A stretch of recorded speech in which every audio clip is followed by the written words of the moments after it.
नमस्कार, बहुत स्वागत आपका। मैं हूं आपके साथ राधिका चौधरी और आप देख रहे हैं अपना उत्तर प्रदेश। तो चलिए शुरुआत करते हैं सबसे पहले बड़ी खबर की। फतेहपुर से निकलकर आ रही है। फतेहपुर में दिल दिलाने वाली एक वारदात जो सामने आई है। सड़क के किनारे जलता हुआ शव मिला। आपको बता देते हैं, ये बड़ी जानकारी आ रही है फतेहपुर से। इस वक्त की बड़ी जानकारी आपको दे देते हैं। फतेहपुर से एक सड़क किनारे जलता हुआ युवती का शव मिला, जिसकी जानकारी पुलिस लोगों को दी गई। वहां के आसपास के लोगों ने, ग्रामीणों ने पुलिस तक की ये जानकारी पहुंचाई और ये बड़ी जानकारी आपको दे देते हैं, क्योंकि फतेहपुर से निकलकर आ रही है। सूचना पाकर मौके पर पहुंचे आला अधिकारी और ज्यादा जानकारी के लिए वहां आसपास पूछताछ करना शुरू कर दी है। फतेहपुर से निकलकर ये जानकारी आ रही है।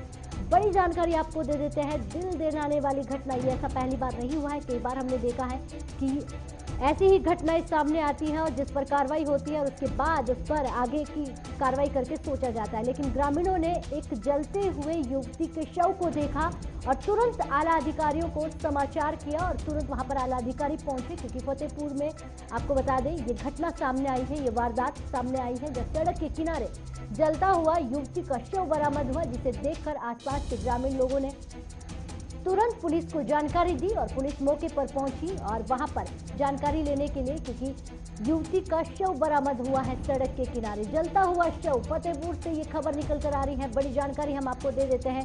फतेहपुर से दिल दहलाने वाली ये घटना सामने आती है। इससे पहले भी हमने देखा उत्तर प्रदेश में कि कई बार ऐसी घटनाएं सामने आती हैं, मामला सामने होता है जिसमें जिंदा महिलाएं जलती हुई नजर आती हैं और वो उनका आरोप सीधे तौर पर सरकार पर होता है।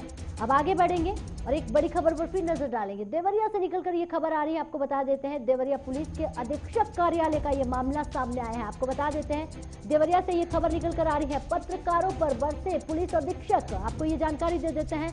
पत्रकारों को अपशब्द भी बोलते हुए नजर आए। देवरिया से ये खबर निकलकर आ रही है। पत्रकारों को मुकदमा दर्ज करने की धमकी भी दी जाती है। आपको ये भी जानकारी दे देते हैं। ये इस वक्त की बड़ी जानकारी निकल कर आ रही है। जन सुनवाई के दौरान भड़के पुलिस अधीक्षक, पत्रकारों पर भड़के और इस तरह बरसे कि अपशब्द बोल दिए। अधीक्षक को मालूम ही नहीं चला कि वो क्या बोल रहे हैं और किसको बोल रहे हैं। पत्रकारों पर भड़के पुलिस अधीक्षक, आपको ये जानकारी दे देते हैं। देवरिया से ये खबर निकल कर आ रही है।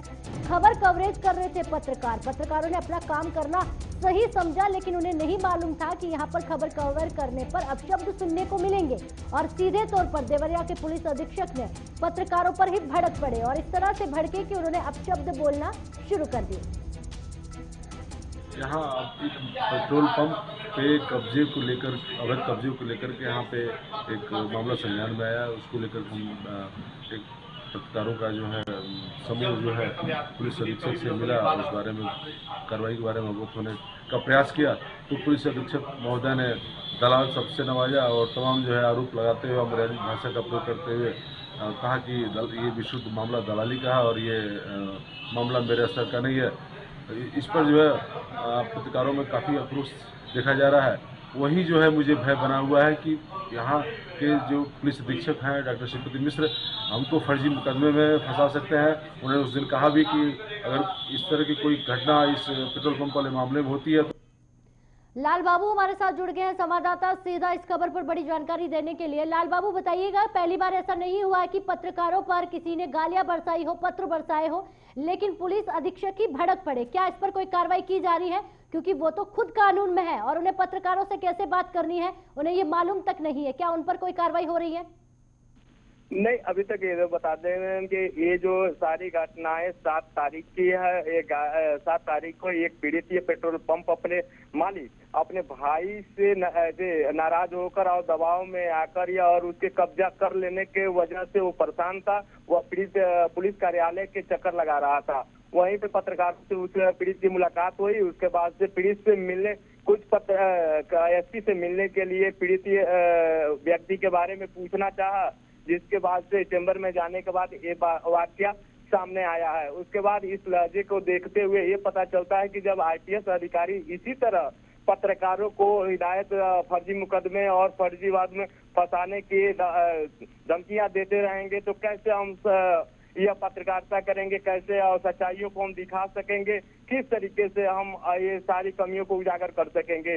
इस तरह महकमे में भी अगर पुलिस थाने में जाए तो जब पीड़ित पत्रकार के साथ इस तरह बदसलूकी होती है तो थाने में कितने पीड़ित के साथ ये न्याय किस तरीके से मिलता होगा, ये तो आप ये स्वयं ही जान सकते हैं और जनता जान सकती है।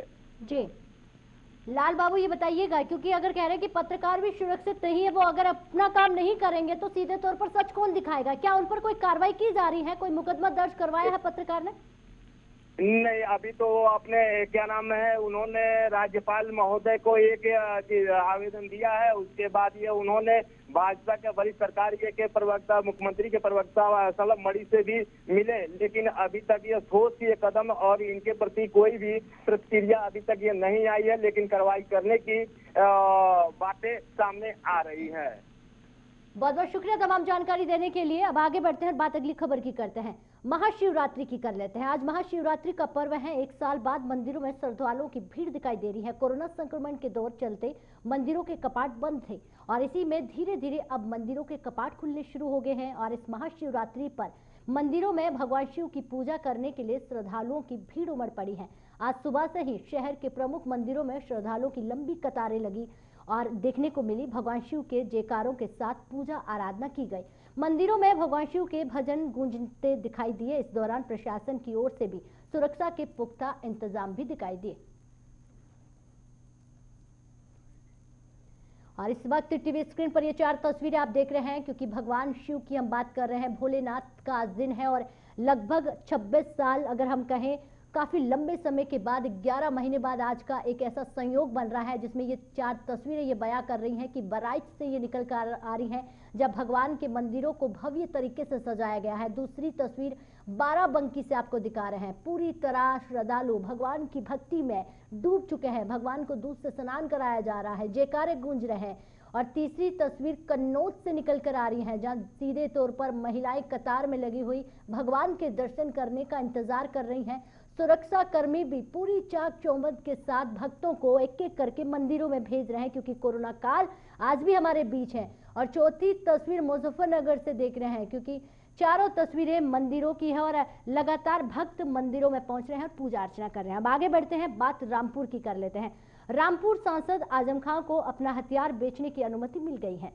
सिटी मजिस्ट्रेट ने आजम खां को अपनी 2 नाली बंदूक बेचने की इजाजत दे दी है। कोर्ट के आदेश के बाद बंदूक बेचने की अनुमति पत्र सीतारामपुर जेल भेजा गया था। बता दें कि आजम खान के पास 3 असला थे। इसके बाद शासन ने 3 असलाएं रखने पर रोक लगा दी थी। इसके बाद आजम खान ने 2 नली बंदूक को बेचने की अनुमति मांगी थी। आपको ये भी बता दें, पिछले 1 साल से आजम खान सीतापुर जेल में बंद है। मोहम्मद आजम खान ने अपना 2 नाली बंदूक के बेचने की अनुमति मांगी थी, जिसकी अनुमति उनको बजरिया डाक प्रेषित कर दी गई है।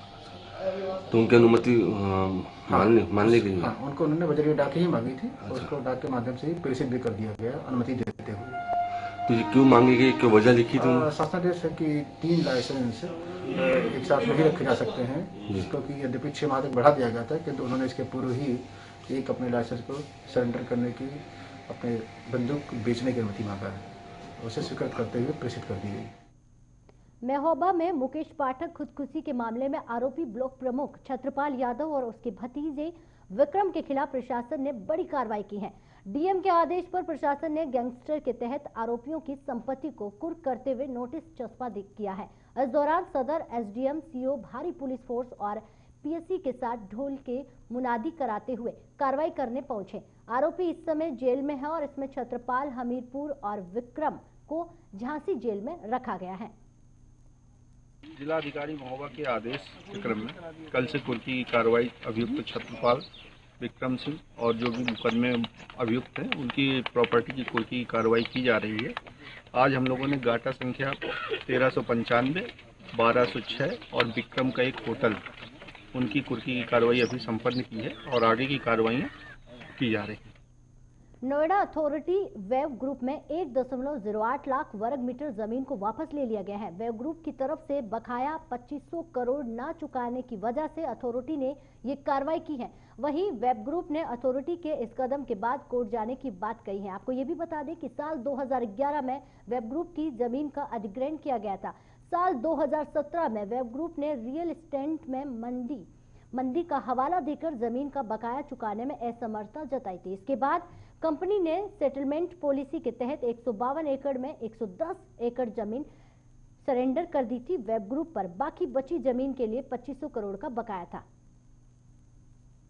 वेव ग्रुप पर नोएडा अथॉरिटी ने बड़ी कार्यवाही करते हुए कल सेक्टर 25A और 32 पर जो वेव ग्रुप का नोएडा सिटी सेंटर प्रोजेक्ट है उसकी तकरीबन 1 लाख वर्ग मीटर ज़मीन का आवंटन निरस्त कर दिया गया है। और ऐसा इसलिए क्योंकि खबर यह है कि इसका लीज़ और प्रीमियम वेव ग्रुप जमा नहीं कर पा रहा था। तो ये अब तक की सबसे बड़ी कार्रवाई है और नोएडा अथॉरिटी पिछले 6 महीने से इस पर लगा हुआ था और 6 महीने की कागजी कार्रवाई के बाद अब इस ज़मीन का आवंटन निरस्त कर दिया गया है और अब अथॉरिटी इस पर बहुत जल्द ही रेजिडेंशियल, होटल, कमर्शियल और एक मिनी मॉल बनाने की तैयारी कर रहा है। और कहीं ना कहीं इसका जो फ़ायदा होगा फिर नोएडा वासियों को मिलने वाला है। और वेव ग्रुप ने करीब 2011 में 6 लाख वर्ग मीटर ज़मीन ली थी, लेकिन अब समय से भुगतान न करने पाने की वजह से और डिफ़ाल्टर होने से बचने के लिए वो पहले ही 4 लाख वर्ग मीटर ज़मीन दे चुका था और कल 1 लाख वर्ग मीटर ज़मीन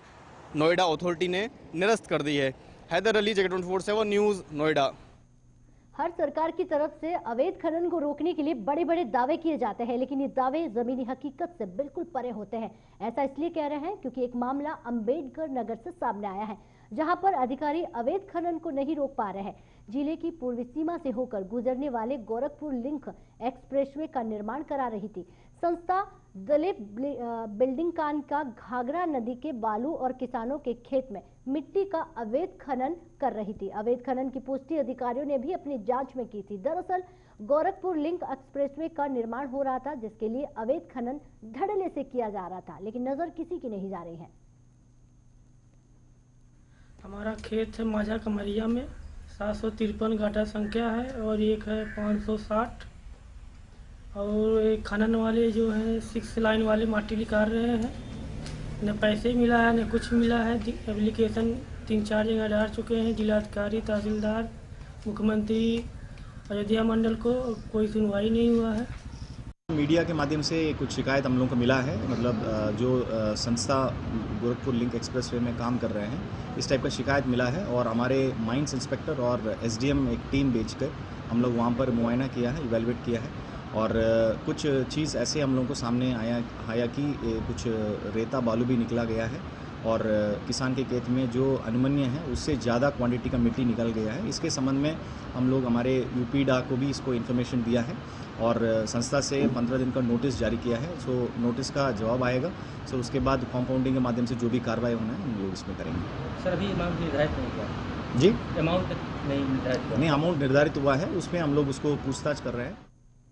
इस खबर पर ज्यादा जानकारी देने के लिए मिन्नातुल्ला हमारे साथ जुड़ गए हैं, सीधा उनसे जानकारी लेते हैं। मिन्नातुल्ला जी, बताइएगा कि जिस तरह से अवैध खनन की जो खबरें सामने आ रही है, क्योंकि ये पहली बार ऐसा नहीं हो रहा है, अवैध खनन धड़ल्ले से किया जाता है, कानून और प्रशासन की अगर बात करें तो उस पर क्यों कार्रवाई नहीं होती है? अगर बात कार्रवाई की करें तो कई बार नोटिस दिया जाता है, काम की बातें की जाती है, लेकिन फिर भी क्यों उस पर कार्रवाई नहीं होती है? मामला नहीं है, इससे पहले भी ये कंपनी वाराणसी से लेकर दुंदी लुम्बनी नेशनल हाईवे बना रही थी, उसमें भी इन लोगों ने कई जगह से अवैध खनन किया था और ये दोबारा जो है आलापुर तहसील के कमरिया घाट से गोरखपुर लिंक एक्सप्रेस वे बन रहा है, जिसमें भी इन लोगों ने अवैध रूप से, यहाँ तक कि इन लोगों ने कमरिया घाट के घाघरा नदी के किनारे से बालू भी अवैध रूप से बहुत खनन किया है, जिसकी शिकायत स्थानीय लोगों ने जिलाधिकारी और अन्य संबंधित अधिकारियों से की थी, जिस पर जो है जांच कर और एक कमेटी बनाई गई जिसमें बाकायदा अवैध खनन पाया गया और इनके ऊपर जुर्माना भी लगाने की तैयारी कर रही है प्रशासन। लेकिन इन लोगों के हौसले इतने बुलंद हैं कि ये लोग बार बार रोकने के बावजूद अवैध खनन करते हैं। मिन्नातुल्ला, क्या इस पर कोई आगे और कार्रवाई हो रही है? क्योंकि ऐसे और खड़े हो जाएंगे क्या पूरी तरह से इनको जड़ों से खत्म करने के लिए? क्योंकि अवैध खनन की खबरें तो बार बार हम पढ़ते आए हैं, तो इन पर कोई और कार्रवाई करने की या किस तरह से इनको नकेल कसने का काम किया जा रहा प्रशासन की तरफ से? देखिए, सरकार तो बहुत दावे कर रही है अवैध खनन रोकने के लिए और प्रशासन भी बहुत दावे कर रहा है। हकीकत लेकिन इससे अलग है। हकीकत ये है कि ये लोग अवैध रूप से खनन करते हैं और जो है सरकारी राजस्व का नुकसान भी करते हैं और ये लोग दिखाते कुछ है, मिट्टी वहां से ज्यादा निकालते हैं, मानक के अनुरूप काम ही नहीं करते, जिसकी वजह से इन पर नकेल कसना बहुत, ये इतना लंबा गेम इन लोगों का है कि इस पर नकेल कसना बहुत मुश्किल है, क्योंकि अधिकारियों की मिलीभगत से ही ये सब काम होता है, इसीलिए इन पर नकेल कसना बहुत मुश्किल है। लेकिन सरकार की मंशा है, शासन की जो मंशा है, उस पर यहाँ के अधिकारी के साथ साथ कर्मचारी भी पानी फेरने का काम करते हैं।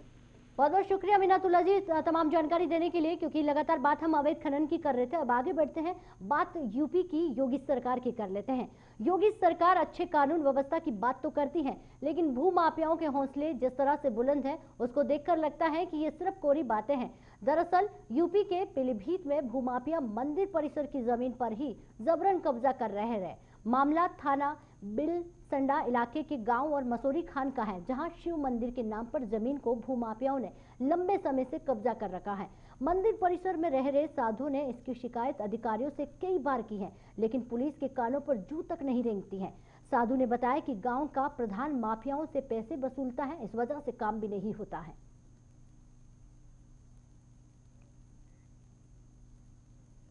हैदराबाद की आयशा का सुसाइड केस का वीडियो वायरल होने के बाद संभल में पति और ससुराल वालों के पीड़िता ने नेहा नाज उर्फ निशी ने सोशल मीडिया पर वीडियो शेयर करके सुसाइड कर लिया है। नेहा ने पति और ससुराल वालों पर सुसाइड करने के लिए मजबूरन करने का आरोप भी लगाया है। पीड़िता ने फेसबुक पर सीएम योगी आदित्यनाथ से यूपी के डीजीपी, एडीजी और संभल पुलिस को वीडियो टेक करके आरोपी पति समेत ससुराल वालों पर कार्रवाई करने की मांग भी की।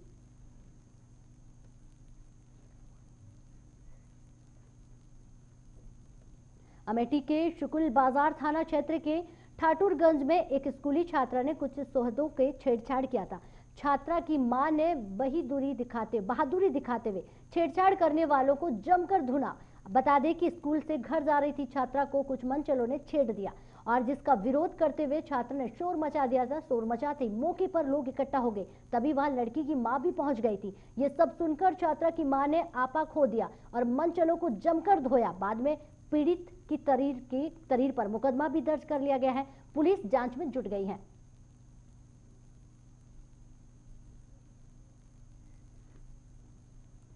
चलिए बात बराज की कर लेते हैं। बराज जिले में अपराधियों के हौसले इतने बुलंद हो चुके हैं कि खुलेआम ताबड़तोड़ गोलियां बरसा रहे हैं। सोनू और संगीर नाम के युवक की दबंगों ने बीच चौराहे पर हत्या कर दी है। पीड़ित परिजनों का आरोप है कि कई बार थाना दरगाह पर सूचना भी दे चुके हैं, बावजूद इसमें सुरक्षा की जिम्मेदारी नहीं ली गई। समय रहते पुलिस अगर एक्टिव होती तो शायद आज एक जिंदगी बच जाती, लेकिन पुलिस हत्या के बाद जागी है और अब मुकदमा दर्ज करके आरोपियों की जांच शुरू कर दी है।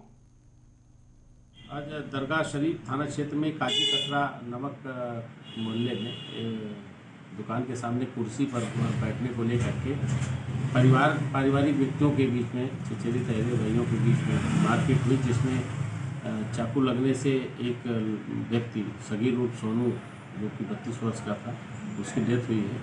इसमें तहरीर जो प्राप्त हुई उसके भाई साकिर सन ऑफ साबिन ने तहरीर दी है, जिसमें उन्होंने बताया कि दुकान के सामने कुर्सी पर बैठने को लेकर के विवाद हुआ था। उसी विवाद में उन्होंने सोचा वादी की तहरीर पर मुकदमा दर्ज कर लिया गया है और उसमें नामजद अभियुक्तों में से एक इस्लाम की गिरफ्तारी हो। बुलंदशहर में पुलिस को एक बड़ी सफलता मिली है। 38 पेटी देशी शराब के साथ पुलिस ने 2 शराब तस्करों को भी गिरफ्तार कर लिया है। शराब तस्कर हरियाणा से देशी शराब लेकर बुलंदशहर जा रहे थे, लेकिन ठिकाने पर पहुंचने से पहले ही पुलिस ने तस्करों को दबोच लिया, बरामद भी शराब कर लिया है। शराब बरामद कीमत 2.25 लाख रुपए बताई जा रही है। वहीं शराब तस्करों के पास से लग्जरी कार भी बरामद हुई है। पुलिस को ये कामयाबी चेकिंग के दौरान मिली है।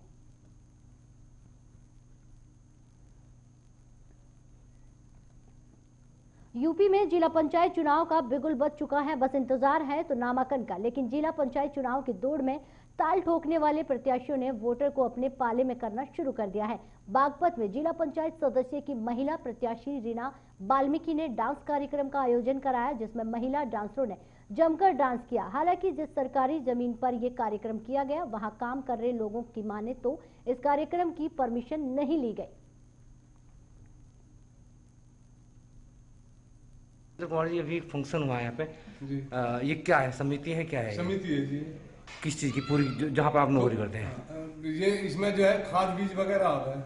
अच्छा, यहाँ पे क्या फंक्शन हुआ? गाँव वालों ने कहा। क्या फंक्शन हुआ? जो जिला पंचायत में उठ रही है उसकी है जी, जिला पंचायत में उठ रही है उसके लिए जी। हाँ जी। क्या इसकी कोई परमिशन ली गई थी? नहीं जी, हमें पता नहीं जी, हम तो नौकरी पेशे वाले आदमी। 10 बजे आना अपना चलेंगे।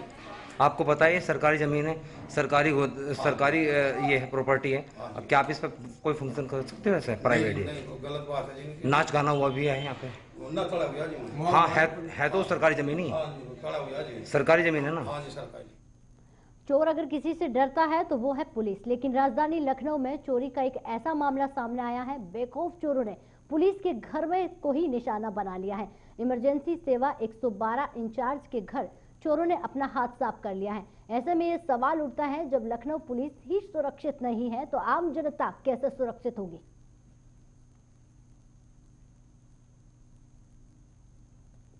स्पा पार्लर में कुछ दिन पूर्व नॉर्थ पुलिस टीम ने छापेमारी की थी। छापेमारी के दौरान स्पा पार्लर में रंगे हाथ कस्टमर और कर्मचारी पकड़े गए थे।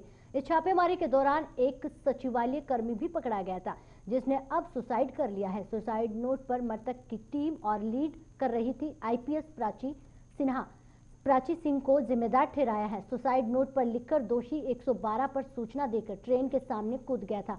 मामला संज्ञान में आने के बाद Lucknow police commissioner DK Thakur ने एसडीसीपी को तलब किया है। एसडीसीपी प्राची सिंह ने सीपी से जवाब भी मांगा है।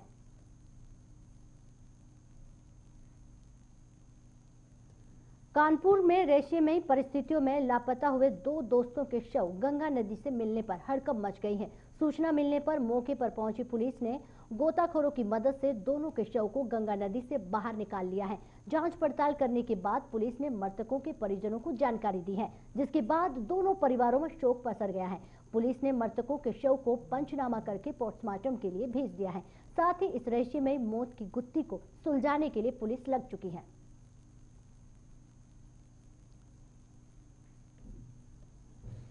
दो दिन पहले ये दोनों लड़के घर से गए थे, ये संज्ञान में आया था। और उसके बाद जब देर शाम तक वापस नहीं लौटे हैं, उसके बाद घर वालों ने पुलिस को इतला की। उसको देखते हुए पहले गुमशुदगी लिखी गई, उसके बाद मुकदमा कायम किया गया। लगातार हमारी टीमें प्रयास कर रही थी और प्रयास करने के बाद पहले इनके नदी के किनारे इनके कपड़े और कुछ और सामान मिला। इनका संभवतः मोटरसाइकिल भी वहां से मिला। उसके बाद नदी में ढूंढ रहे थे, गंगा नदी के आसपास सब जगह ढूंढ रहे थे और आसपास के गांव भी जो है वहां भी चेक करवाया जा रहा था। और कटरी सारे क्षेत्र में कई पुलिस टीमें बना के उनको ढूंढा गया। चलिए आगे बढ़ते हैं, बात कानपुर देहात की कर लेते हैं। मंगलपुर थाना क्षेत्र के कस्बा झींझक की चोरी की एक मामला सामने आया है। चोरों ने पीएनबी बैंक के एटीएम मशीन में तोड़फोड़ की और पुलिस चौकी के चंद कदमों की दूरी पर चोरों ने इस वारदात को अंजाम दिया। अज्ञात चोरों ने लोहे की रोड से एटीएम मशीन को तोड़कर लूटने की कोशिश की। चोर इस कदर बेखौफ थे कि पहले एटीएम में लगे सीसीटीवी कैमरे को तोड़ा। स्थानीय लोगों ने इस घटना की जानकारी पुलिस को दी। पुलिस मौके पर पहुंची और आगे की कार्रवाई में जुट चुकी है। चलिए, अपना उत्तर प्रदेश में आज इतना ही, लेकिन देश और दुनिया की तमाम खबरों के लिए बने रहे JK24/7 न्यूज पर। खबरों से अपडेट रहने के लिए JK24/7 न्यूज के YouTube चैनल को आज ही सब्सक्राइब करें और हमारे Facebook पेज को भी अभी फॉलो करें।